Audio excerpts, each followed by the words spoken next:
Hey guys, welcome back to this channel. In this video I'll be showing you guys how you can change frames in CapCut PC. So I'm just going to scale my video down a little bit so that there's a frame surrounding the video.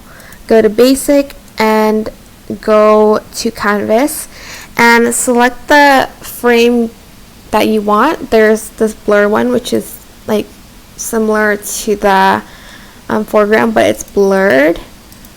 You also have the color option, which is just like a plain color here, and you also have the style option here, which shows you different kind of like frames, and they're like backgrounds actually, but you can use them as frames to like here. You can make the video even smaller so you guys can see the frame even more, like that. And that is it for this video. I hope it was helpful for you guys. Don't forget to like, comment, share, and also subscribe to this channel if you haven't done that already.